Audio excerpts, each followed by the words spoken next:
Ladies and gentlemen, angry Americans, independent Americans, inspired Americans, concerned Americans, worried Americans around the country and around the world, I am very happy at this moment in time to bring back a returning champion, one of the most popular guests we've had on the show in the last year, one of the most dynamic guests, and one of my favorite people to follow on Twitter and know and root for. The great and powerful Charlotte Clymer returns to Angry Americans. Welcome back, Charlotte. Paul, my friend, the legend, the man. I cannot wait to get into these topics with you. I'm so excited. Your star continues to rise since we spoke last June, which is exciting. Your background is improved. You look like you're in a really cool studio. And I'm excited to talk to you for a number of reasons, but you're also one of my favorite people to follow on Twitter because you are often leading the conversation. You're often driving, advocating for things that might be off people's radar. You're also advocating for pop culture shit that I love or don't know about and should love. So it's good to have you back. But last time we talked, it was June. Trump was like deep into ripping apart the entire country. We didn't know what was to come. It was Pride Month. We talked a lot about your advocacy and your background and what you were working on. But now we have a new president. We have a new vice president. How do you feel? And where do you think we are as a country right now, this many months later? So I don't want to give anyone overconfidence at all because we have real problems to tackle. But if you had told me that we'd be in mid-January with the White House, the Senate, and the House all in Democratic control, I would not have believed you. And here we are doing great. And I'm very optimistic. We've had an incredible first week. I mean, President Biden got straight to work, issuing executive orders, focusing on not only kitchen table issues, but certainly, issues facing marginalized communities such as LGBTQ people. So it's been a really great first week so far. So I am, like many people, bathing my optimism in concern and worry and regret, right? We're all going through this emotional cauldron right now, right? Where I've said to many people, Biden's trying to stop the bleeding right now. But he's also been, I think, surprisingly aggressive on issues that impact marginalized communities. Everything from, nominating Deb Hemland at Interior to, making the Secretary of Defense immediately focus on trans ban and sexual assault. You're a Democrat. There's a lot of kind of Democrat euphoria, but I think there's also this undertone of a recognition of how bad COVID is, how deep the white nationalist extremist insurgency problem is. So you're a person who kind of, who is aware of both worlds.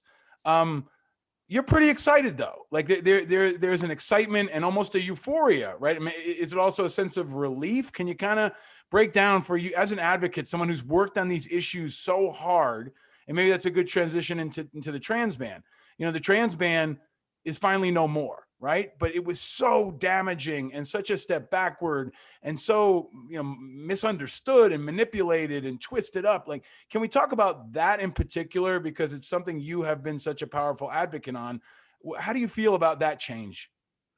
I feel ecstatic, but I got to tell you right off the bat, I think Americans are tired of hearing about our government oppressing marginalized communities. I think we all crave getting to the issues that affect all of us most. Things like putting food on the table, sending kids to college, having a living minimum wage, having healthcare. Those are the things that the country cares about deeply because it affects us on a daily basis.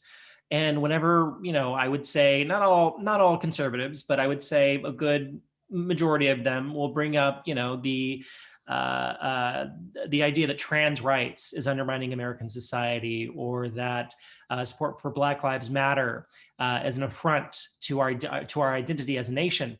That's nonsense, of course.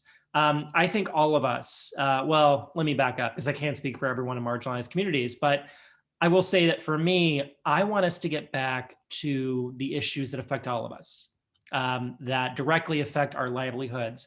And whenever we can knock these little issues out that affect marginalized communities like my own, we can get back to that and focus all of our attention there. So, for example, the first day, President Biden signed an executive order that banned discrimination against LGBTQ people in the federal government. Now, it only applies to federal government purview.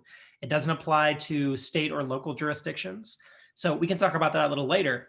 But it's enormous. Like, it is a milestone thing. It means that, the federal government cannot give funds to organizations that openly discriminate against LGBTQ people, that federal agencies have to honor gender identity and sexual orientation as protected classes.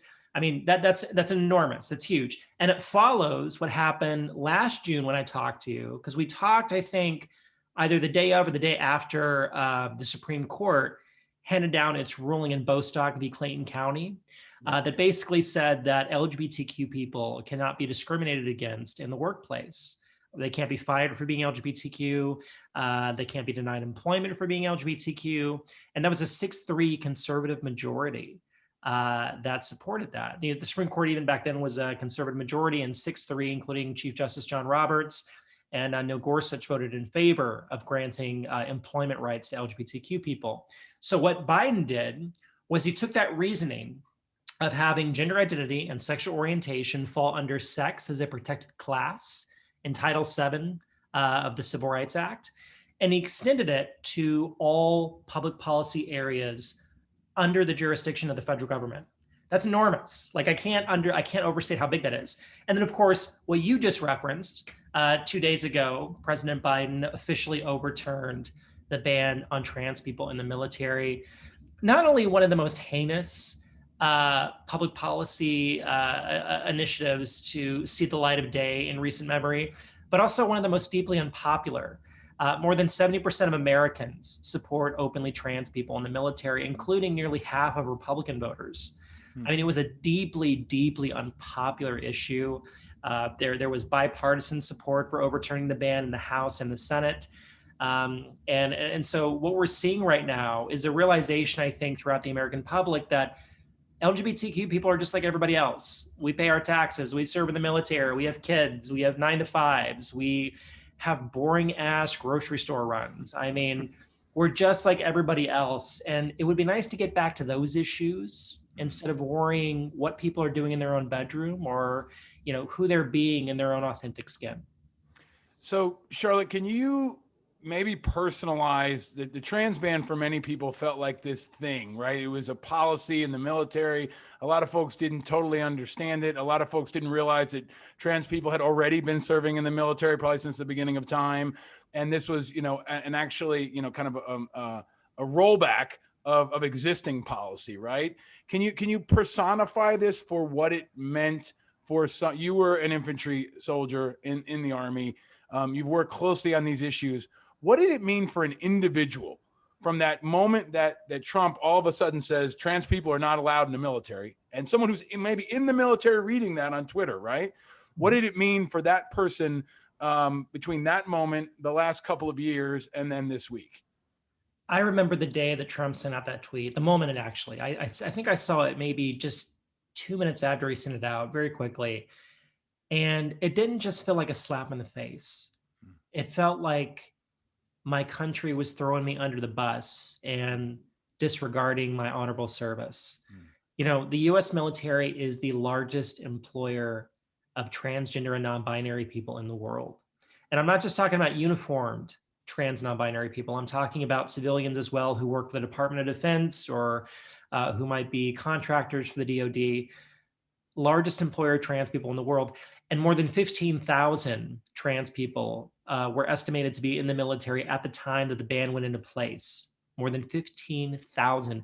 Many of them serving in combat zones, many of them serving as company grade or higher officers in charge of, their, I would say, young people in uniform who look up to them and look to them for leadership. I mean, there was no reason to do it. Absolutely none. I don't want to take up too much of your time talking about this, but I want to emphasize this for a second, because I know some of your listeners might have heard disinformation and maybe in good faith, they have a different idea of what the trans ban was about. This was literally to keep trans people out of the military. That's all it was. That's it. to basically boot anyone out who came out as trans, and to bar trans people from enlisting in the military. Now, the Trump administration kept going back and forth on their reasoning for this. Initially, I think Trump's tweet said something along the lines of that it was a financial burden. Right. Here's the thing about that. Prior to the policy change in 2016, there was a study done by the RAND Institute in consultation with the Department of Defense that came to the conclusion that there would be little to no effect on military readiness or unit cohesion, that the quote unquote financial cost of implementing the ban, of having open service for trans people would be negligible at best. I believe it is less than 0.5% of the medical budget for the military for active duty folks. So we're not talking about the military budget, which is enormous. We're talking about 1%, and then you take a fraction of that. And that at most would be like the upper bound estimate. Here's what's crazy about it. It wasn't even that, because then there was a study done as to the actual cost of the open trans service over that 3-year period that trans people were allowed to openly serve before Trump banned us, and it came out to something along the lines of $8 million over 3 years.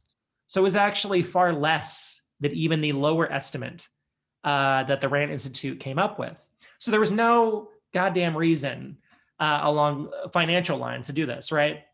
So I think they quickly realized that. They quickly realized that argument was going to fly.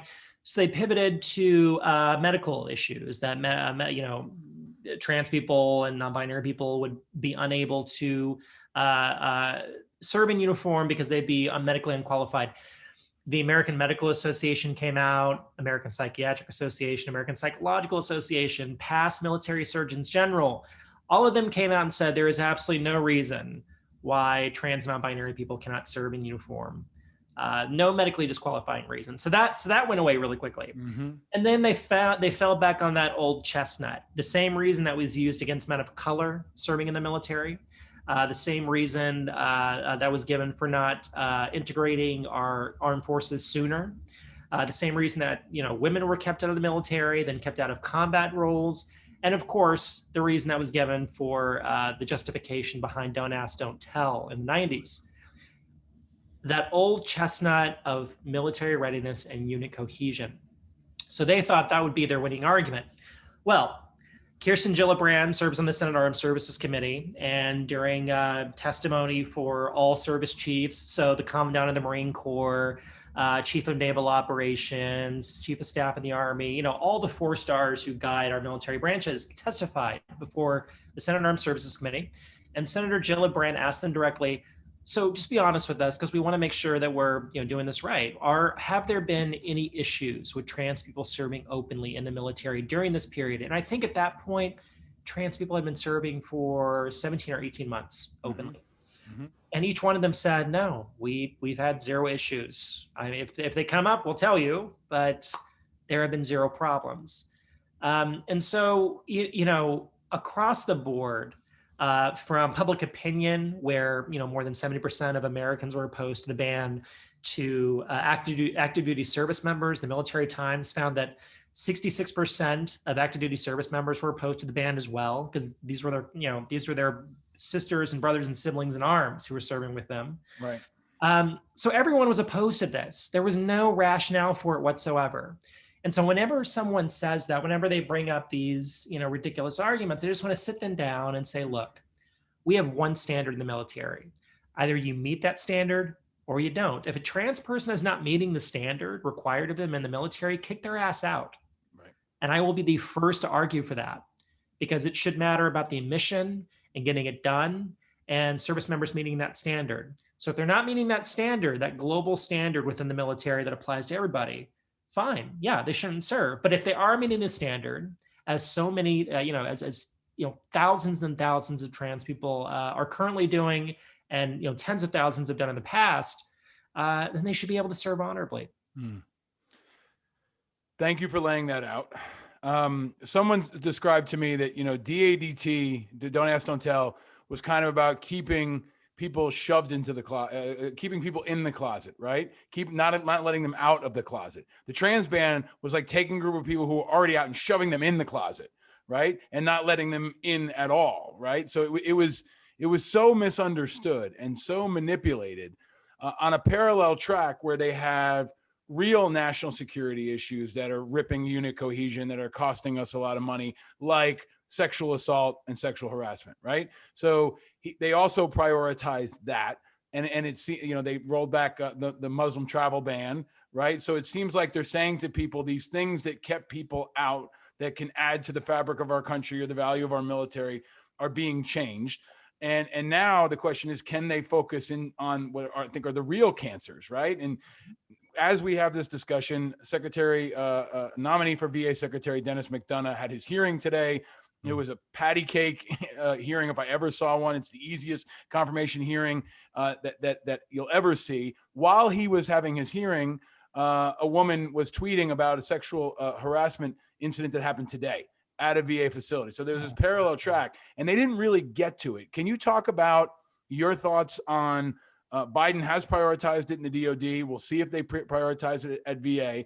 But this is a real issue that's costing us a lot of money and ripping units apart, and is, in my view, a kind of friendly fire, right? If a woman can't be safe in her own unit, how can she fight ISIS or anyone else? But can you talk about where you think we are? And I'm going to be a bit of a pessimist here. I don't know if Biden can get this one, right? Like, I don't know if maybe they're overpromising a bit, because this is in some ways even harder to eradicate within the military. So can you talk about your views on all that, Charlotte?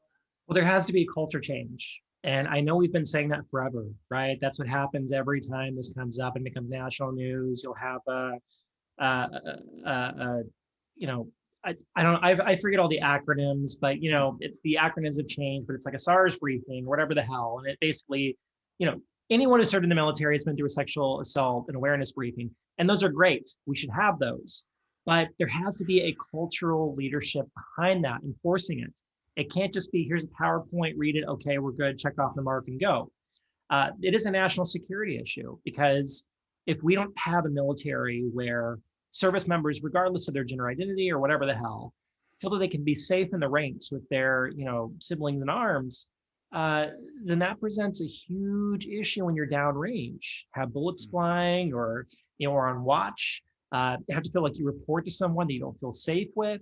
I mean, that's an issue. And I think what's so interesting about it is that, and quite tragic, is that it affects far more than just women, right? So women are disproportionately affected by sexual assault and harassment, but men are also affected by sexual assault and harassment in the military, and their cases also go ignored. And so it's so interesting that we've turned this into women complaining, when all the advocates that I've seen, and they are primarily women, have been saying from day one that this is a problem affecting the entire military, everyone regardless of gender, and not enough is being done about it. Now, I will tell you this. President Biden has a long history of fighting on these issues. You know, he was the one who co-authored the Violence Against Women Act. He was the one who was behind or partially behind the project It's On Us to address campus sexual assault. And so I do trust him with this issue, but it's going to take more than just President Biden. It's going to take our frontline leaders, from our, you know, senior military commanders right down to our, you know, squad leader NCOs, making sure that we're enforcing this culture of not making light of sexual assault or harassment, keeping people in line. And, you know, to those who would say that this somehow means that, you know, boys can't be boys in the military, well, you're goddamn right, boys can't be boys. It's the United States military. It's not a fucking frat house. You know, we are professionals. You are professionals. And because we respect you, we, you know, expect a higher standard of your conduct. The reason that, you know, service members get the GI Bill, the reason that we, you know, have all these benefits when we get out, the reason that we have this entire medical system dedicated to our healthcare when we leave the military, is because of the sacrifice and the values that we embody and instill in each other and hold each other accountable on, right? So we have to earn that. And part of earning that is ensuring that our fellow folks in the unit, our battle buddies, are protected, they are dignified, and they are certainly not disrespected in the ranks. Well said. So I want to ask you a really specific question.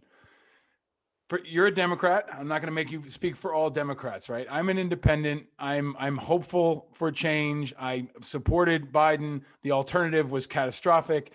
And I hear a lot from Democrats that representation matters. And especially from this administration, triumphing, trumpeting the diversity. But it feels like there's some slips. I would have been surprised I was surprised that Merrick Garland was chosen to run justice at a time when, Black Lives Matter is unfolding across the country. I thought he would have picked a person of color in that role. But the one that really gets me that I think is an insult, and I know everybody doesn't feel this way, is representation seems to matter everywhere except at VA, where we've now got a nominee who's supposed to tackle sexual assault and sexual harassment and women's issues within the VA and within a system. He's not a veteran. He's not only not a veteran, he's never worked at the VA. He's never been a patient at the VA. So he's going to run an agency that he's not even qualified to be served by.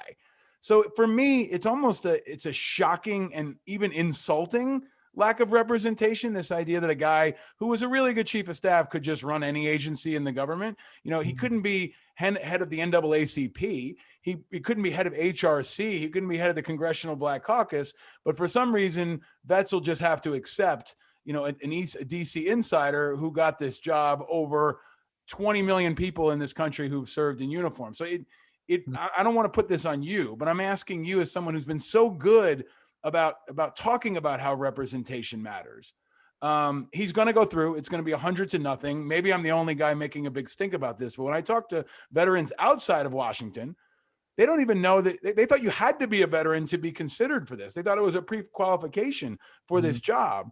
And the only other person who wasn't a veteran was Shulkin, who was a doctor there for a long time. So he was at least closer to it. So what do you think of all this, Charlotte? I mean, maybe I'm asking you to be my therapist here, but help me as someone who's been so good about representation. Why doesn't representation matter here? And maybe am I making too much out of it? I don't think you're making too much out of it. So I when I first heard the name, I was a little annoyed as well. Because I do think a veteran should be in that position if there's no other alternative, but always prioritize veterans to lead the VA, hands down. Then again, I'll be honest with you. I think that veterans should be prioritized for the presidency. I think veterans should be prioritized for the Department of Defense. And I know that's controversial. Now, President Obama was incredible. I would vote for him again. He had a phenomenal 2 terms. Not a veteran. But he did well. He did well with our military, but I think he's also extraordinary. He's an extraordinary mind. He has, profound empathy and nuance for our military, and Michelle Obama was a huge champion of our troops. So he's one of the rare exceptions. But in general, I don't think that someone should be in a position where they can send troops to war without having served first. That's just my personal opinion. Yeah. I think there are some incredible civilian leaders who have stuck up for our military, whether it's Kirsten Gillibrand, Elizabeth Warren's been fantastic. There are others, but that's just my general feeling. However, here's what I'll say for the VA. I have a veterans hat that I wear, and I have a political strategist hat. Now, my veterans hat tells me this is fucked up. A veteran should be leading the VA. However, I think we both know the VA is very broken right now.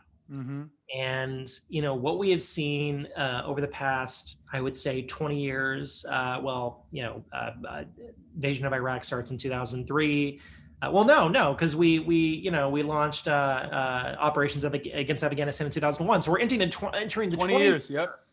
20th year of the war on terrorism, global war on terrorism. Even if it's not officially called that anymore, it absolutely is the global war on terrorism. 20 years now, and we're not really doing a whole lot better. There are still horror stories of people dealing with the VA, and a lot of these problems were exacerbated under secretaries that were veterans themselves. Yeah. So here's what I'm saying.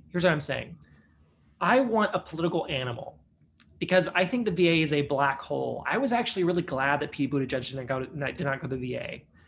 Even though he served downrange, he deployed, he was an officer in uniform, I didn't think it was a good role for him. I think we need someone who is a DC animal, who knows the systems inside and out, who knows how to get funding, who has a large network, who has influence.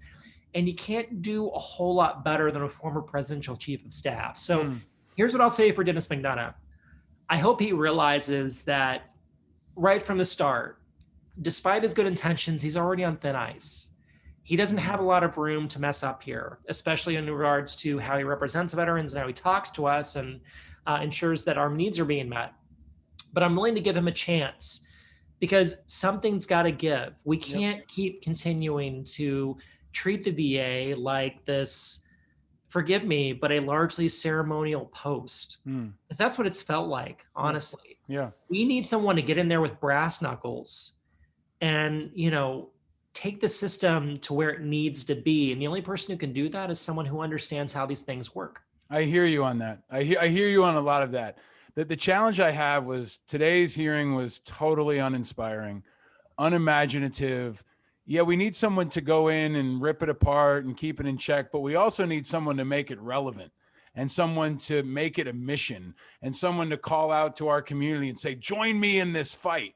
Right? If Tammy Duckworth, for example, had been in that hearing today and said, I'm going to take on military sexual assault, I'm going to take on burn pits, I'm going to take, and everybody come with me, right? I promise you, I'm going to lead the fight. Everybody, millions of veterans would sign up to join the VA like it was a newly created Peace Corps, right? There was this inspirational opportunity that was missed. And I think the ceremonial stuff is actually what worries me. When we have Arlington, the visual of Tammy Duckworth with no legs laying the wreath on behalf of our community versus what now will be a Washington suit laying the wreath on our behalf because you couldn't find anybody qualified in our community. And really, I want to take one last piece of this with you because I know you'll be able to react to it in a way that's powerful. Some of the stuff he said was like, I know a veteran. I love veterans. My best friends are veterans, right? My football coach was a veteran. If anybody had said, you know what, I'm going to lead the trans community. Yeah. And I have a friend who's trans. I knew someone who is trans. My football coach was trans. They'd be laughed out of the room. So I actually think the political part of this is maybe what bothers me the most about what Biden missed here. Like he missed a chance to show all of us what we can become. Instead, he said, there wasn't a single one of you qualified. So I got this guy to take care of you for you. It was really patronizing and insulting. And I don't know, part of why I want to talk to you about this is because there's an identity politics of this that I don't think they could have gotten away with that shit with any other group in America. Well, they do. I guess they do. Just to be clear, like you're not wrong. You're not wrong. But, right? I mean, there are, oh God, we won't get into this too much. But so let me ask you this. Let me I had to get that off my chest. Fine. But let me ask you. Your frustration is warranted. Right? Yeah. I think, and I'm okay with being the only noisy voice on this because as I was going back and forth with folks on Twitter, 5 of the 9 VA secretaries have gone down in scandal. More than half. Okay. They have a worse record than the coaches of the Detroit Lions. I mean, they go through somebody basically every year or two. And this is an agency that's only been around since the 80s. So if they were around longer, who knows what it would look like. But he's also got to be a part of stomping out white nationalism, which is ripping through the veterans community. An NPR report this week said 1 in 5 of the terrorists who attacked the Capitol had served in the military. So I worry also, Charlotte, that he won't be able to speak to us, to tell us not to be radicalized, to help convert people who might go to the other side, to help make a persuasive argument about why he and Biden can be a part of the future. So let me bring it back to this issue that maybe is the most imminent threat to marginalized communities and all Americans, which is this domestic insurgency, white nationalism, the Proud Boys. You've been in the military. You've defended many of the people that these folks want to eliminate. What's your view on where we are and maybe how serious is the threat in your view to you personally and to the country? It's a serious threat, and it's been a serious threat for a long time. I think it was in 2009 that former Secretary of Homeland Security, Janet Napolitano, oversaw the release of a report that pointed out the current of white nationalism among veterans and in some active duty military. And this was led by the FBI, I believe, who helped compile this report. This was someone, Secretary Napolitano deeply respects our troops, has always supported the military families. But, she released this report, which was, I thought, a rather powerful, mirror that she was holding up. And she was immediately forced to apologize for it. This was in 2009. She had to apologize for it a couple of times and say that she was not saying that our troops were racist, that she was not diminishing the service of folks in the military. It was just complete bullshit. Anyone who read the report or could see what she was trying to do, could have taken it in good faith and saw that, yes, anyone who has served in the military knows that there are white nationalists in the military. Right. There were white nationalists in my basic training class. Right. There was a guy with, I want to say, some kind of obscure, Reich, Third Reich tattoo or whatever. There were, I heard the N-word a couple times when I was serving. Racists are in the military, and it completely astonishes me that anyone who has served could claim otherwise. So these guys, and they're almost all men, they get this training on how to kill people, and then they get out, and they're able to utilize that training against vulnerable communities, and, like we saw, attack our U.S. Capitol. Now, I want to be clear to folks. I'm not saying the military is bad. I'm not saying defund the military or abolish the military. That's not what I'm saying. I'm a proud military veteran. I believe we need a strong national defense. But we also need better accountability over the training that we do, and over the people that are accepted into the military. And we need a better cultural change for how systemic racism is dealt with within the military, because clearly it's not working. As you pointed out, Paul, one in five of the folks involved in the attack on the U.S. Capitol were veterans. Mm-hmm. Less than 1% of Americans serve. So 20 times more veterans were involved in the attack on the U.S. Capitol than civilians. That's incredibly goddamn worrisome. Yep. Everyone, especially people who served, should be asking ourselves, what can we do to change this? Because this is going to be continue to be a problem down the road. Yeah, I'm so glad you broke it down that way. I mean, and this is frankly part of why I'm concerned about Dennis McDonough, because he's going to have to be the single most visible, important spokesperson for our community. I mean, John McCain's dead, right? Like, a lot of high-profile veterans are gone. There are very few of them in the Senate. So the country kind of defaults to the VA secretary on Memorial Day, on July 4th. Help us understand what this means. This is the person who goes around and talks to every news agency in the country and speaks to colleges. Help us explain it. It's going to be really hard for that person to also be hard on our community in a way that he can't, because he's not from it. He's going to walk on eggshells sometimes. He's going to be afraid to call us out on the things we need to be called out on. And he's going to have a really hard time explaining all of it. So I think it's a really, really important inflection point for all of these issues. And that's part of why I wanted to talk to you, because I feel like this is a moment in the last couple of weeks where I hope that you and so many other activists feel seen, feel appreciated, right? Like, you weren't invited to the Christmas party. Now you're back in. You're represented, and you're understood, and you're appreciated, and you're respected, and that change is overdue and needed, but finally happening. So let me transition into something else real quick, just for your peace of mind, because I don't disagree with you on the importance of having a veteran in the post. Like, yeah. I do want a veteran in the post. I will say, Dennis McDonough did not get this job because he's a DC insider, or because he knows people and he asked for favors or strung it together. That's not how he got the job. Dennis McDonough could be on several corporate boards right now, making tens of millions of dollars a year. He doesn't really need this. And in fact, I'll be honest with you, the secretary of the VA job really just sucks. It just does. No, that's true. That's part of but that's part of how he got it. Part of how he got it is because Buttigieg said no, Tammy Duckworth said no. They go way down the list, and then they're like, okay, we got a guy who'll take the job, right? That's not a great way to find someone to run the second largest agency in the federal government, right? Right. So, but the way you framed up the issues are what I think we're going to need from the VA secretary. And since we don't have that, we're going to need your voice and so many others. So this is going to be a weird transition, but you've been getting a lot of overdue recognition in the last couple of weeks. And I think the country is kind of recognizing how important fighters like you were to help us survive this onslaught for the last 4 years, right? And now, the Godzilla's down. We're all coming out. And we're like, okay, we got to figure out how to rebuild this shit. But this person and this person helped take Godzilla down, right? And you're one of those people.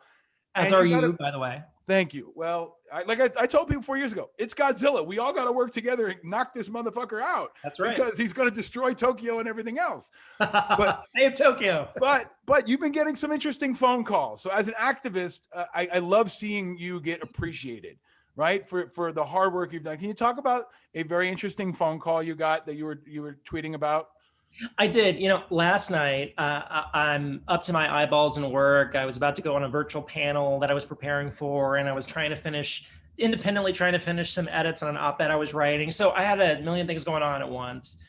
And my phone rings and it's an unknown number. And I almost never answer those because it's never a good idea. But I thought it was a comms person. And so I answer the phone and it's like, hi, this is Elizabeth. And I'm like, and I didn't recognize her voice initially. And so I'm like, Elizabeth? She's like, oh, it's Elizabeth Warren. I'm like, oh, okay. Yeah, my next door neighbor, Elizabeth Warren. How you doing? Yeah. I was so blown away by her. I mean, this is the second time I've talked to her on the phone, by the way. She called last year during the campaign because I raised a ton of money for her campaign, and she called to thank me. But she is just she has no airs. Yeah, I live in DC.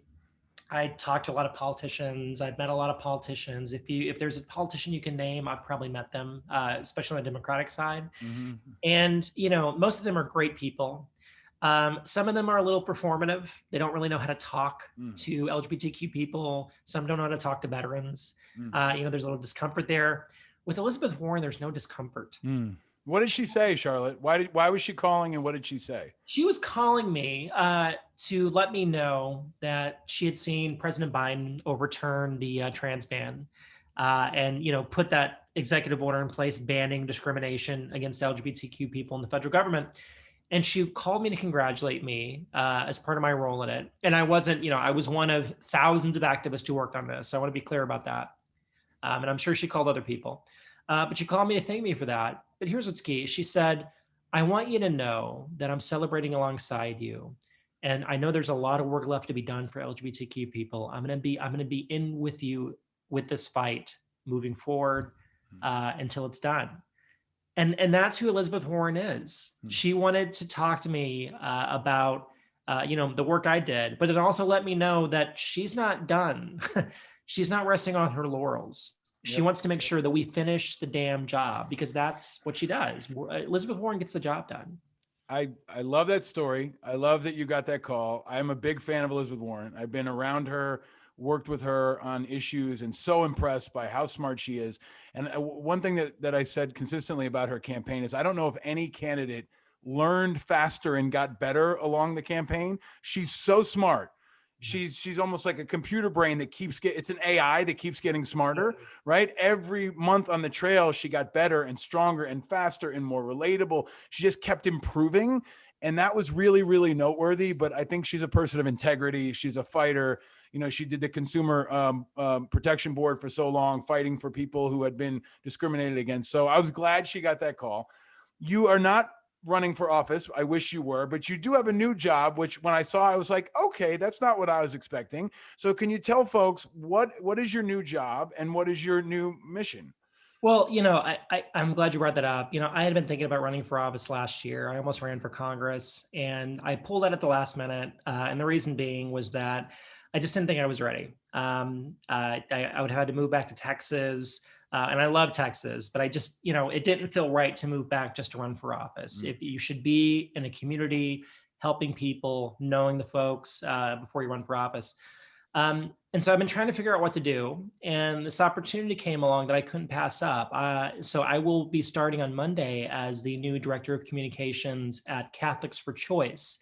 It is, the only Catholic-led organization that is pro-choice, pro-LGBTQ, pro-equality. They fight for reproductive health, for abortion care. and for not, for making sure that no vulnerable community is left behind. And what I really love about this organization is the team is just so wonderful. We're all people of faith. I'm a Christian. I go to church. The people on this team, the faith is very important to them. And as long as I have been a progressive, as long as I have been a person of faith, I have found that the intersection of those two things is sometimes very hard to find, because the national narrative seems to be that it's conservatives who are very religious and it's progressives who are very anti-religious, and that's completely absurd on every level. And there are people of faith who are conservative. There are people of faith who are progressive. Some on the left are wrong. Some on the right happen to be right on some issues. And what I really don't like is when religion is weaponized against people. And one of the forms that takes is when we so deeply align political ideology with spirituality. And I don't like that at all. So this new job will allow me to really use my, deep commitment to my own religious values, taking care of the poor and the meek, making sure that folks have health care, really kind of living as Christ commanded us to love one another, and applying that to reproductive health, because there are so many people in this country who are about to be made even more vulnerable with the assaults on reproductive health in our federal court system right now. And that's not good at all. And I'm just talking about individual women, and that should be important enough. I'm talking about everybody. Families have to plan for the future, and these decisions should be left up to the person who is pregnant and to their family and to their doctor. Those are the folks who should have any input at all. And of course, the choice should be left with the person who's pregnant. So that's my spiel. I love it. I love it. Excited for this. I love it. It was totally, not what I was expecting in the next move, but that's part of why I love it. It's at such an important intersection, especially given we have only the second Catholic president in history. My mother-in-law was giving everybody in the house an instructional about what it was like when Kennedy got elected, because I was raised Catholic. My mother-in-law is Catholic. So, this is a part of Biden's story that I don't think people are fully appreciating or understanding yet, as we start to see him go to mass every Sunday. And a Catholic in the White House is going to be very different from what we had before. But you're going to be at a really important intersection point. You always are. Since you're a returning guest, I have one, as we'd say in the military, one alibi, one last question I've got to ask you, that I ask of all our returning guests. I'm not going to ask you about whiskey or cars this time, but I will ask you a very important question. There is no third-party option. You must choose one. Charlotte Clymer, pancakes or waffles? Oh gosh, pancakes. Oh my God, the warm fluffiness of pancakes. Here's what I like to do when I make pancakes. I like to put them against my face a little bit to feel the warmth. It's like this all-encompassing.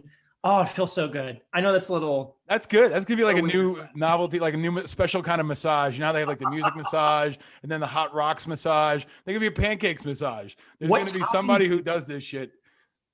Was that? What topping for your pancakes? All of them. All of them. I took my son to IHOP for the first time a couple of weeks ago, and we ate at an IHOP parking lot with my mother because we were socially distancing. And my son was like, "This is the greatest place on earth," and I said, "Yes, that's right. We are the country of IHOP, and now of Joe Biden and of Charlotte Clymer. We are a country of innovation and invention." And warmth and power. But I appreciate you so much. Let me ask you quickly. You're great at pop culture. Anything you're reading or watching or listening to that you love, that you want other people to consume? Yes, I do. Since I'm on this show, and I want to give out a show that I think will have mass appeal. For All Mankind on Apple TV. Yes, is one of the best shows I've seen in recent memory. The first episode, you'll be a little taken aback. And then as it goes on, and I don't care what your political ideology is. I don't care if you're a Republican listening to this, Democrat, whatever. I think everyone will get into this show. It is amazing. It's about the space race in the 60s, except it's an alternate history. The Soviets reached the moon first, and then the space race is amplified by that. And it unfolds in ways that you would not expect at all.